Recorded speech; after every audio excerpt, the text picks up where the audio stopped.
Dito sa Papa Dudut Stories, ikaw ay hindi nag-iisa.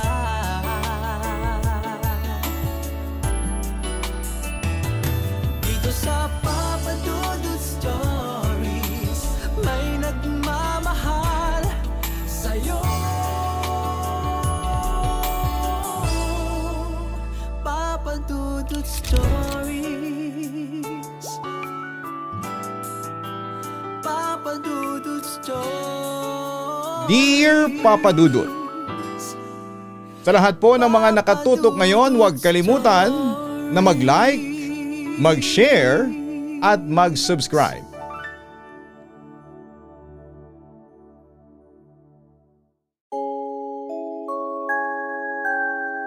Kumusta kayong lahat? Sana'y nasa mabuti kayong kalagayan. Itago nyo na lamang po ako sa pangalang Damian. 40 years old na sa ngayon at nakatira dito sa Malolos, Bulacan. Ang pangalan ko pala ay tila isang biro ng tadhana. Isang pangalang madalas iugnay sa kadiliman.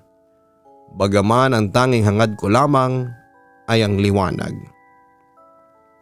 Papadudot mula pagkabata, ang buhay ko ay hindi naging normal.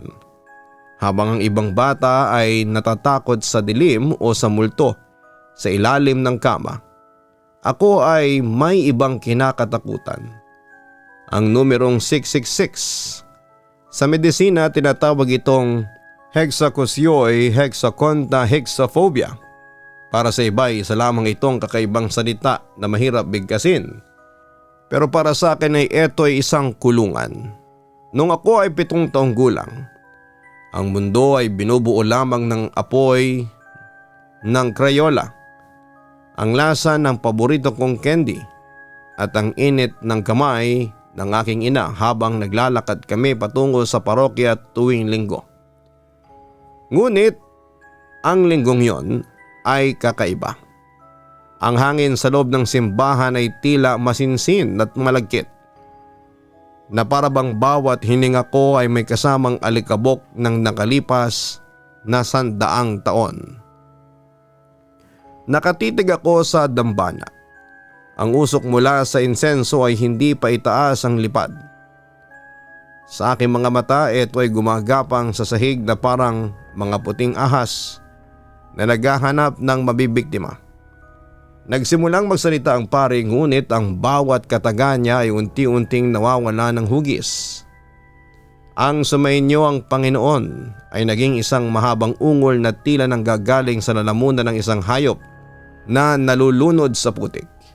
Bigla ay naramdaman ko ang isang matinding kiliti sa aking batok na mabilis na naging isang nakakapasong init. Tumingala ako sa kisame ng simbahan, sa mga painting na mga anghel.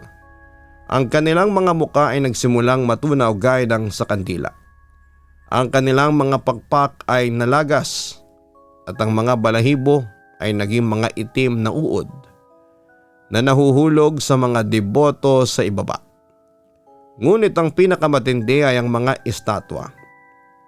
Ang imahe ng San Sebastian na puno ng pana ay tila huminga. Ang kanyang mga mata na dati ay nakatingala sa langit ay dahan-dahang buwaba hanggang sa magtamang aming paningin.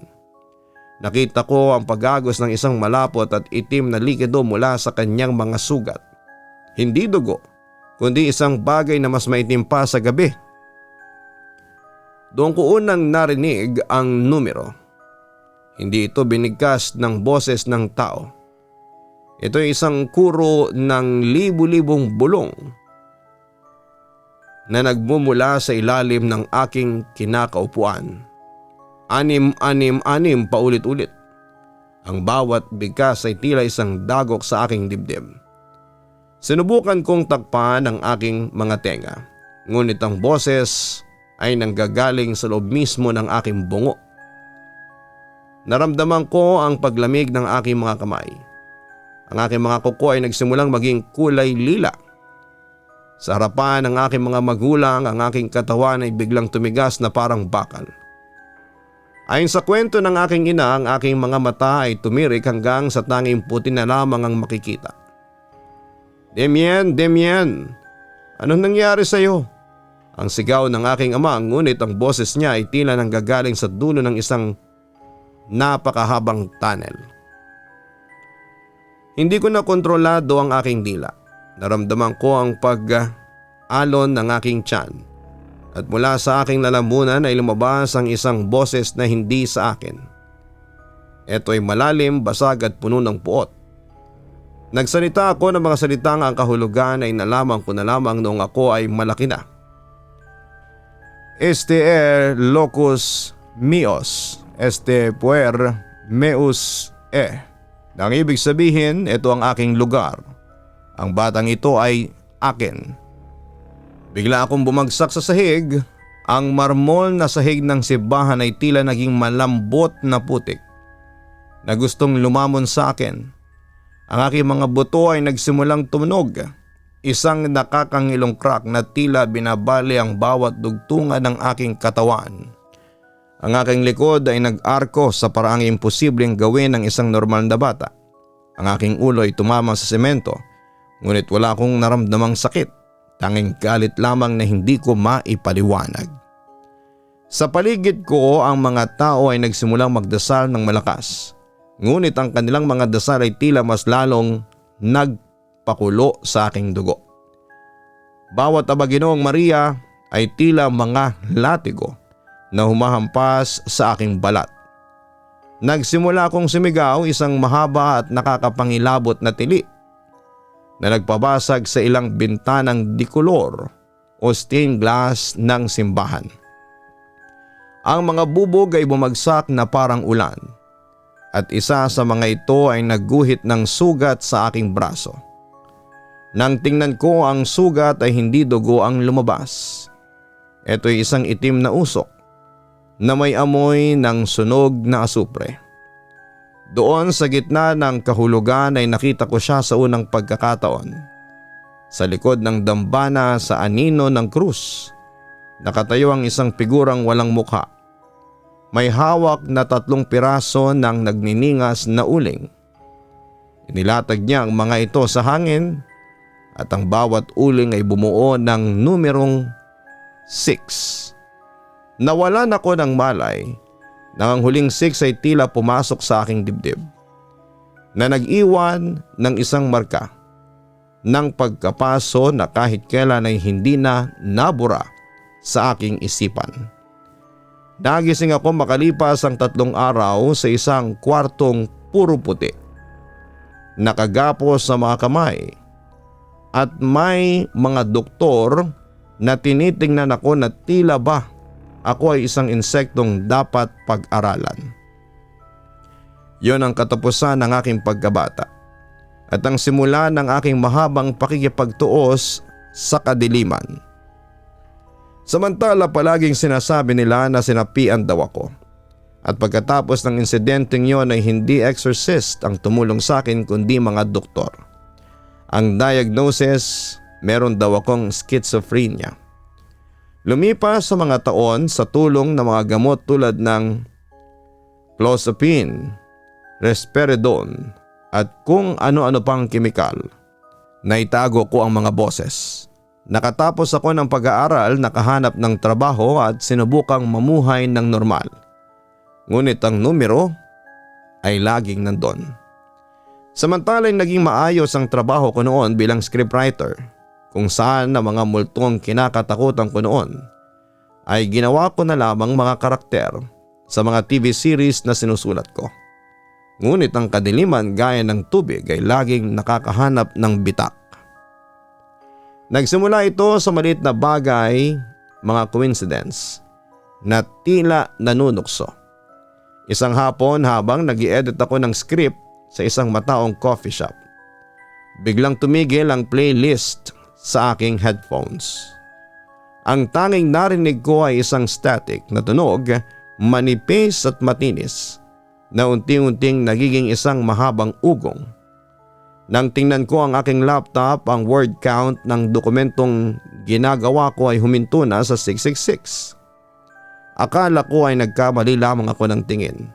Kaya nag-type ako ng ilang mga salita para mabago ang bilang.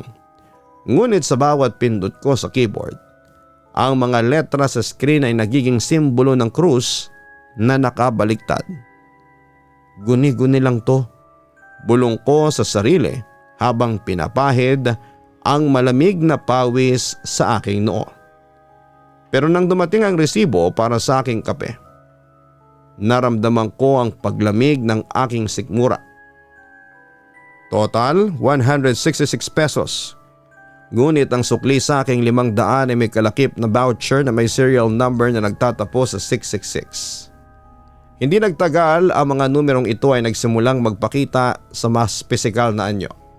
Sa tuwing titingin ako sa salamin pagkatapos maligo, ang hamog ng salamin ay tila may bakas ng 3 bilog na magkakaugnay, ang hugis ng 6. Isang gabi habang nagmamaneho ako pauwi, ang radyo ng sasakyan ko ay biglang bumukas ng kusa. Hindi musika ang lumabas, kundi ang recording ng sarili kong boses mula sa isang lumang broadcast. Ngunit ang boses ko ay mabagal, malalim at tila baliktad ang pagkakabigkas ng mga salita. Sa rear view mirror nakita ko siya sa unang pagkakataon matapos ang maraming dekada. Hindi siya nakaupo sa backseat. Siya ay nakadikit sa kisame ng kotse. Ang kanyang mga braso ay mahaba at tuyot, tila mga sanga ng punong namatay sa sunog. Ang kanyang muka ay wala pa ring malinaw na anyo. Isang itim na butas lamang kung saan dapat ay naroon ng ilong at bibig. Ngunit ang kanyang mga mata, kung matama ng tawag doon, ay 2 pulang ningas na tila nagmumula sa kailaliman ng isang hurno. Damian ang tawag niya, at sa bawat bigkas ng pangalan ko ay nararamdaman ko ang pagyanig ng aking mga buto. Ang kontrata ay hindi napapawalang bisa ng mga kemikal na iniinom mo. Ang dugo mo ay may tatako. Sa sobrang gulat ay halos may bangga ko ang sasakyan sa isang poste. Nang kumurap ako ay wala na siya. Ngunit sa windshield, merong 3 mahabang gasgas na tila iniwan ng matatalas na kuko. Mula noon, Papa Dudut, hindi na ako pinatahimik. Ang aking apartment na dati ay isang tuwaryo ko ay naging isang buhay na impyerno. Ang amoy ng asupre at sunog na buhok ay nananatili sa hangin. Kahit anong linis ko, ang mga boses na dati ay bulong lamang sa loob ng isipan ko ay naging mga kalabog na sa labas ng aking pintuan. Kapag 3:00 ng madaling araw ang oras na tinatawag nilang Devil's Hour, maririnig ko ang marahas na pagkatok. 3 beses na tiga-6 na katok. Isang ritmo na tila nagmamarka ng aking pagkabaliw. Sinubukan kong dagdagan ang doses ng aking gamot. Sa pag-asang matatahimik ko ang hallucinations na ito. Ngunit habang tumataas ang doses ay lalong nagiging malinaw ang kanyang presensya. Napagtanto ko ng schizophrenia ko ay hindi lamang isang chemical imbalance. Ito ay isang manipis na tabing na unti-unting napupunit. Isang gabi nagising ako na may bigat sa aking dibdib. Hindi ako makahinga, hindi ako makagalaw. Sleep paralysis ang sabi ng siyensya. Pero alam ko ang totoo. Nakita ko ang itim na figura na nakapatong sa akin. Ang kanyang mga kamay ay dahan-dahang pumasok sa ilalim ng aking balat. Tila hinahanap ang aking kaluluwa upang hilahin ito palabas. Malapit na, bulong niya. Ang kanyang laway ay pumatak sa aking mukha at naramdaman ko ang hapdi nito. Tila asido. Kapag ang takot mo ay naging ganap, ang katawan mo ay magiging pintuan ko. Sa bawat sulok ng aking paningin, sa bawat pahina ng mga librong binabasa ko, sa bawat digital display na madadaanan ko, ang numerong 666 ay tila sumisigaw. Hindi na lamang ito phobia. Ito ay isang panunuyo, isang panunukso, isang paalala na kahit na anong layo ang itakbo ko, ang kadiliman ay bahagi na ng aking anino. Dito na ako nagsimulang mawala ng kontrol. Nagsimula akong mag-ukit ng mga simbolo sa aking mga braso gamit ang kuko sa pag-asang mailalabas ko ang itim na dugo na sinasabi niya. Nagsimula akong sumigaw sa mga estranghero sa kalsada na may nakikita akong mga apoy sa kanilang likuran. Hanggang sa isang gabi ay natagpuan na lamang ako ng mga pulis sa gitna ng kalsada, hubad at duguan. Habang sinusulat ang numerong 666 gamit ang sarili kong dugo sa aspalto. Doon na naging pinal ang desisyon. Kailangan ko nang maibalik sa institusyon. Ang aking normal na buhay ay naglaho ng parang usok. At ang tanging natira ay ang malamig na rehas ng mental hospital at ang aninong laging nakabantay sa akin. Ang pagpasok ko sa mental hospital ay hindi naging lunas. Ito'y naging isang ritual ng pagpapakasakit. Sa sandaling sumara ang dambuhalang pintuang bakal sa likuran ko, naramdaman ko ang pagbigat ng hangin. Amoy klorina, lumang alikabok at hindi may paliwanag na anghang ng takot na nagmumula sa mga pasyenteng naroroon. Ang silid ko ay maliit, walang bintana at ang tanging liwanag ay nanggagaling sa isang bumbilyang nakakulong sa loob ng isang wire cage sa kisame. Ang mga pader ay pininturahan ng isang uri ng puti na nakakasilaw, isang puti na tila nanggagaling sa loob ng mga buto. Sa unang 3 araw, pinatanda ako ng gamot. Ang bawat lunok ko ng Thorazine at Haldol ay nagpapatamlay sa aking katawan. Ngunit ang aking isipan ay nananatiling gising na gising para sa kanya. Doon ko napansin na ang disenyo ng ospital ay tila binalak para saktan ako. Ang bawat palapag ay may 6 na ward. Ang bawat ward ay may 6 na nurse sa bawat shift. At ang aking patient ID ay nagtatapos sa 0666. Isang gabi habang ang buong gusali ay balot ng katahimikan na paminsan-minsang binabasag ng tawa o iyak ng ibang pasyente, ay nagsimulang magbago ang paligid. Ang puting pintura sa pader ay nagsimulang huminga. Nakita ko ang dahan-dahang pag-umbok nito. Tila may isang bagay na gustong lumabas mula sa kabilang panig. Ang mga bitak sa simento ay nagsimulang bumuo ng mga pamilyar na hugis. 3 magkakadugtong na bilog na may buntot. 6, 6, 6. Biglang namatay ang bumbilya. Sa dilim, ang amoy ng asupre ay naging kasing tindi ng amoy ng nabubulok na karne. Naramdaman ko ang malamig na simoy ng hangin sa aking batok. Bagaman sarado ang lahat ng lagusan. Damien, isang bulong na tila kiskis ng tuyong dahon sa semento. Hindi ka ililigtas ng mga gamot na yan. Pinapatulog lang nila ang iyong katawan para mas madali kong masakop ang iyong kaluluwa. Mula sa sulok ng kisame ay nakita ko siyang bumaba. Hindi nahuhulog kundi gumagapang na parang isang higanteng insekto. Ang kanyang mga braso ay masyadong mahaba para sa kanyang katawan at ang kanyang mga tuhod ay baligtad ang pagkakabaluktot. Wala siyang mga mata kundi 2 malalim na uka na puno ng itim na likido na umaagos pababa sa kanyang panga. Sinubukan kong sumigaw ngunit ang aking dila ay tila naging paralisado. Sinubukan kong gumalaw ngunit ang mga leather restraints sa aking mga kamay at paa ay humigpit ng kusa na tila mga buhay na ahas na pumupulupot sa aking balat.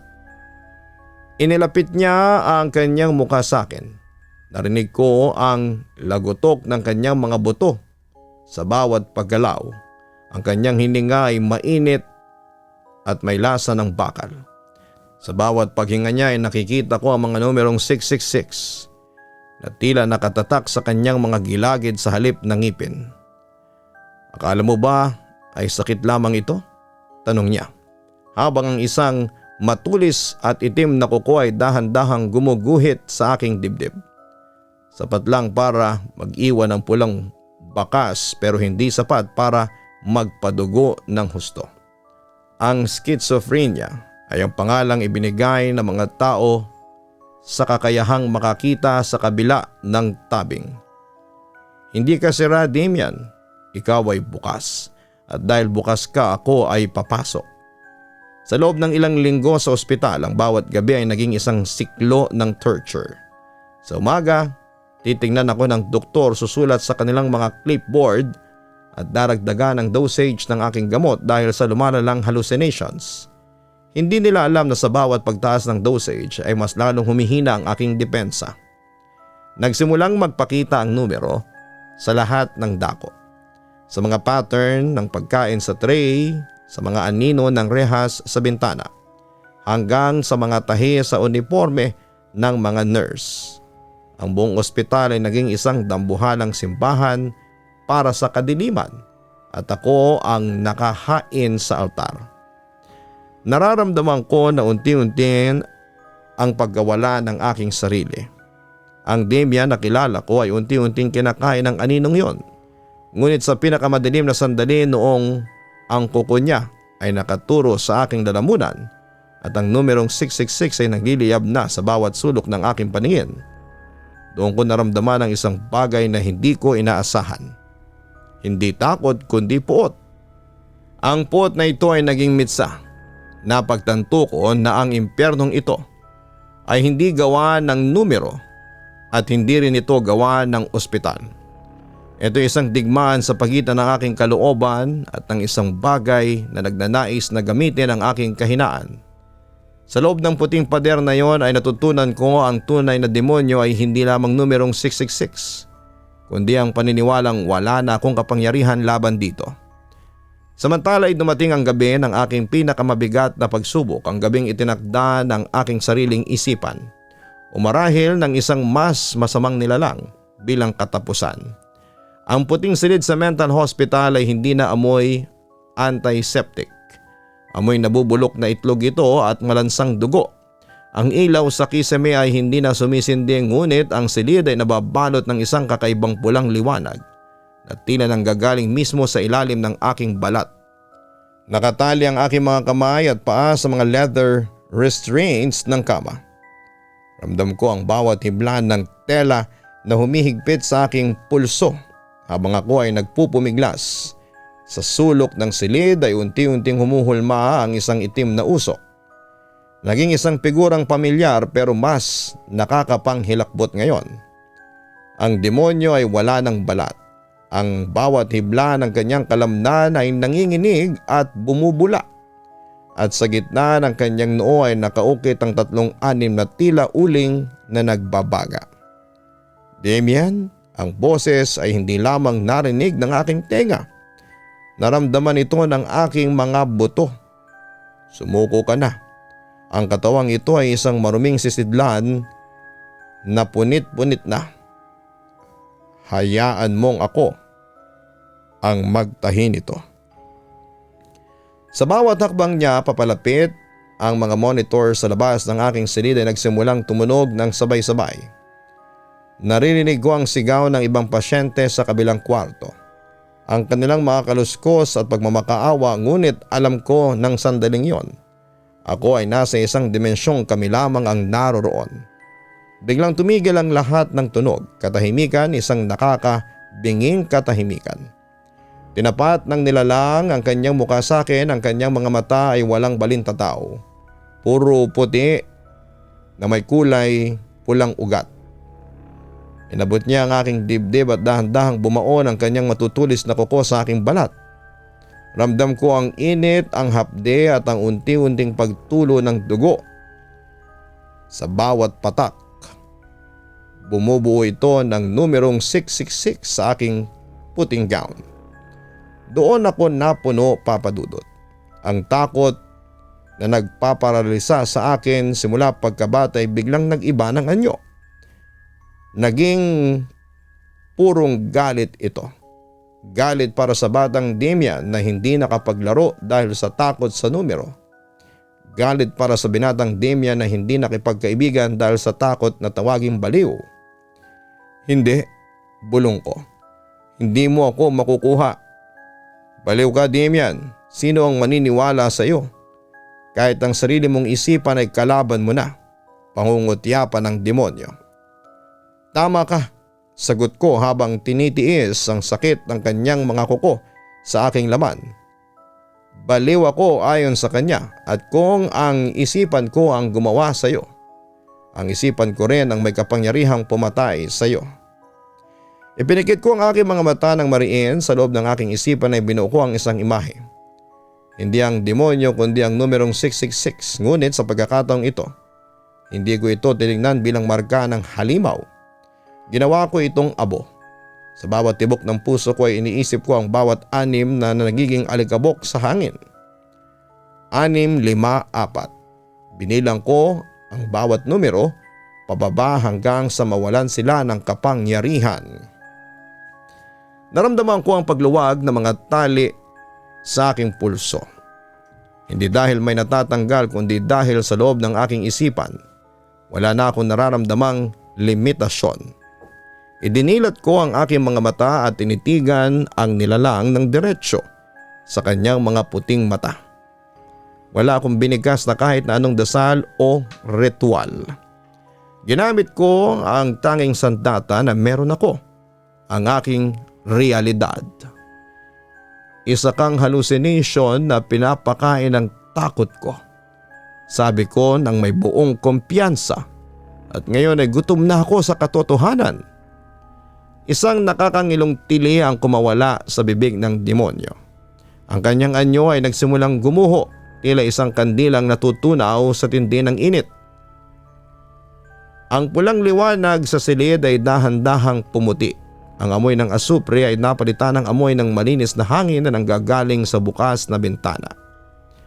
Sa huling sandali bago siya tuluyang maglaho ay naramdaman ko ang isang malakas na pagyanig, tila may isang mabigat na tanikala na naputol sa loob ng aking dibdib.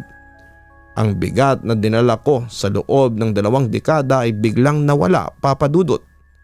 Nang pumasok ang mga nurse dahil sa narinig nilang kaguluhan, natagpuan nila akong nakaupo sa kama, wala ng tali at may malalim na sugat sa dibdib. Sugat na hindi hugis numero, kundi isang simpleng marka ng pakikipaglaban.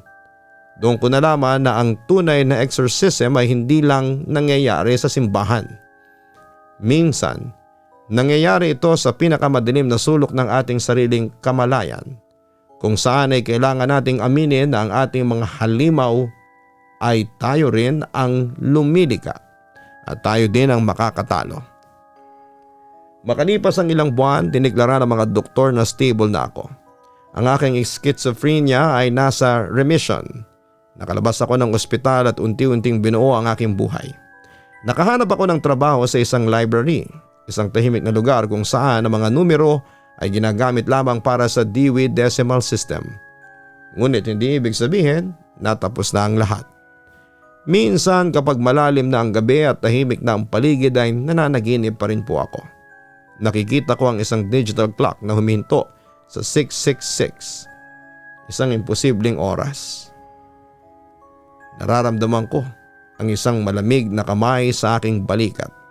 Nagigising ako ng pawis na pawis, ang puso ko ay tumitibok ng mabilis at ang unang bagay na hinahanap ng aking mga mata ay ang kahit na anong orasan sa kwarto.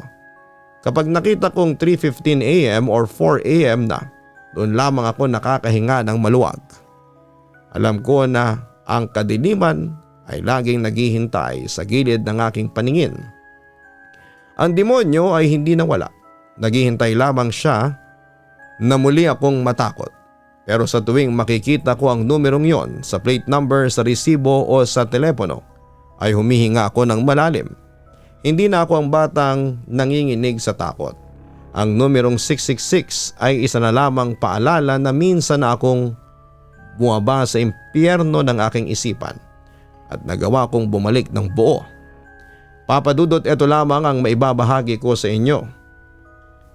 Magsilbi sana itong inspirasyon sa mga taong may pinagdaraanan sa kanilang pag-iisip. Kung ako nagawa kong matalo ang sakit ko, magagawa nyo rin. Basta palagi nyo lamang tatandaan na magdasal palagi sa Diyos. Hindi niya tayo pababayaan. Lubos na gumagalang, Damian. Maraming salamat, Damian, sa lakas ng loob ng pagbabahagi ng iyong kwento sa aming programa. Ang aral ng kanyang kwento ay umiikot sa konsepto ng lakas ng loob laban sa sariling takot at ang pagtanggap sa realidad ng ating isipan. Narito ang pangunahing punto po. Ipinapakita ng kwento na ang ating mga kinakatakutan ay nawawala ng kapangyarihan kapag hindi natin ito binibigyan ng emosyonal na enerhiya. Sa sandaling hinarap ni Damian ang numero bilang simbolo lamang at hindi sumpa ay nawala ng kontrol ang kadiliman sa kanya. Samantala bagaman may medical na diagnosis na schizophrenia, ang paggaling po ni Damian ay nagmula din sa kanyang desisyon na lumaban. Itinuturo nito na ang pagtanggap sa ating kondisyon ang unang hakbang para makontrol natin ang ating buhay. Ang pagpunta sa ospital at pag-inom ng gamot ay bahagi po ng laban. Ipinapakita nito na ang pakikipagbakas sa mga demonyo ng buhay ay nangangailangan ng kombinasyon ng medikal, ng siyensya at personal na katatagan. Ang resilience ay isang patuloy na proseso. Ang trauma ay hindi laging nawawala ng tuluyan. Ang tunay na tagumpay ay wala sa pagkawala ng takot, kundi sa kakayahang mamuhay ng normal sa kabila nito. Sa madaling salita, ang kontrol sa iyong buhay ay hindi nagmumula sa pag-iwas sa dilim, kundi sa pagtayo ng matuwid habang nasa gitna nito.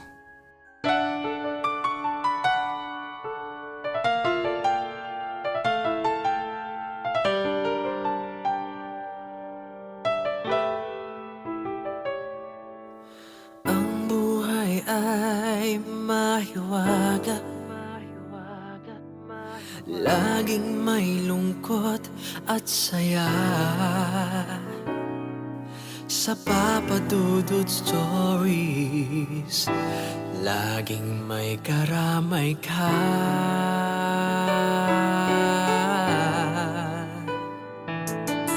Mga problemang kay bigat,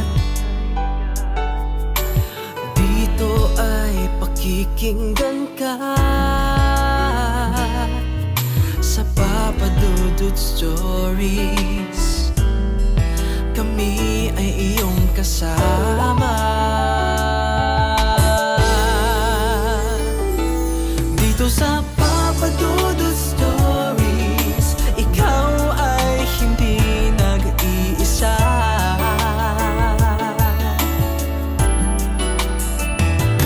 Dito sa Papa Dudut Stories, may nagmamahal sa'yo. Papa Dudut Stories, Papa Dudut Stories,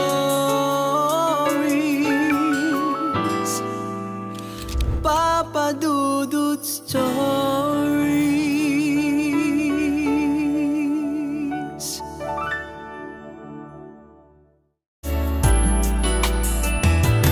Dito sa Papa Dudut Stories, may nagmamahal sa'yo. Papa Dudut Stories, Papa Dudut Stories. Hello mga ka-online, si Papa Dudut po ito. Nag-enjoy ka ba sa ating kwento ngayong araw? Huwag kalimutan na i-share, mag-like at mag-subscribe. Maraming salamat po